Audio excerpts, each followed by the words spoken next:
അനിൽ ആന്റണിക്ക് കോഴ നൽകിയെന്ന ദല്ലാൽ നന്ദകുമാറിന്റെ ആരോപണം സ്ഥിരീകരിച്ച് പി ജെ കുര്യൻ. പണം തിരിച്ചു നൽകാൻ ഇടപെട്ടിരുന്നുവെന്ന് പി ജെ കുര്യൻ റിപ്പോർട്ടറിനോട് പറഞ്ഞു. നന്ദകുമാറിന്റെ ആരോപണത്തിന് പിന്നിൽ ഒത്തുകളിയാണെന്ന് അനിൽ ആന്റണി ആരോപിച്ചു. പരസ്യ സംവാദത്തിന് വെല്ലുവിളിച്ച് നന്ദകുമാർ വീണ്ടും രംഗത്തെത്തി. അതേസമയം ആരോപണത്തിന് പിന്നിൽ താനെന്ന പ്രസ്താവനയിൽ അനിൽ ആന്റണിക്കെതിരെ ആന്റണി നിയമ നടപടിക്ക് ഒരുങ്ങുകയാണ്. അനിൽ ആന്റണിക്ക് പണം നൽകിയ കാര്യം നന്ദകുമാർ തന്നെ നേരിൽ വന്ന് കണ്ട് പറഞ്ഞിരുന്നു. പണം തിരിച്ചു നൽകണമെന്ന് താൻ അനിൽ ആന്റണിയോടോ AK ആന്റണിയോടോ ആരോ ഒരാളോട് പറഞ്ഞിരുന്നു. പി ജെ കുര്യൻ വ്യക്തമാക്കി. ശ്രീ നന്ദകുമാർ എന്നോട് വന്ന് അനിൽ ആന്റണി പണം കൊടുക്കാനുണ്ട് അദ്ദേഹത്തിനെന്ന് പറഞ്ഞു. അത് സംസാരിക്കണമെന്ന് പറഞ്ഞു.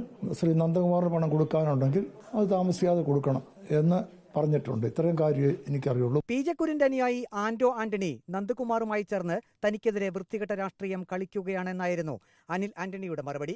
ഉദ്യോഗസ്ഥരെ സ്ഥലം മാറ്റുന്നതുൾപ്പെടെ ആവശ്യങ്ങളുമായി നന്ദകുമാർ തന്നെ പലതവണ കണ്ടിട്ടുണ്ട്. പിന്നീട് താൻ നന്ദകുമാറിനെ ഒഴിവാക്കിയതായും അനിൽ ആന്റണി പറഞ്ഞു. കരുണാകരൻ, ആന്റണി, ഉമ്മൻചാണ്ടി എന്നിവരെ ചതിച്ചയാളാണ് P J Kurian. Shri K കരുണാകരനെയും ശ്രീ AK ആന്റണിയെയും ശ്രീ ഉമ്മൻചാണ്ടിയെയും ചതിച്ച പി ജെ കുര്യൻ.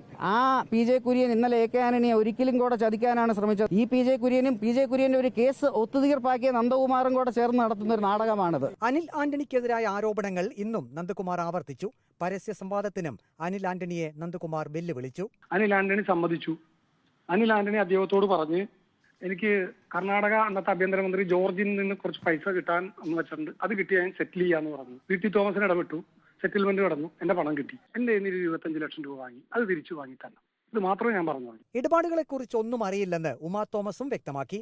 ഇങ്ങനെയൊരു ആരോപണം പറയുമ്പോൾ ഇതിൽ എനിക്ക് ഒരറിവുമില്ല. നന്ദകുമാർ മുന്നിൽ വന്നു നിന്നാൽ പോലും തനിക്കറിയില്ലെന്ന് ആന്റണിയും മറുപടി നൽകി. എന്തായാലും എനിക്ക് TJ നന്ദകുമാറിനെ അറിയില്ല. എന്റെ മുന്നിൽ നിന്നാൽ ഇതാ TJ നന്ദകുമാറിന് എനിക്കറിയില്ല. ഞാൻ ഇന്നുവരെ കണ്ടിട്ടില്ല. നന്ദകുമാറിന്റെ ആരോപണങ്ങൾ കോൺഗ്രസ് BJP ക്യാമ്പുകളെ ഒരുപോലെ പ്രതിരോധത്തിലാക്കിയിരിക്കുകയാണ്.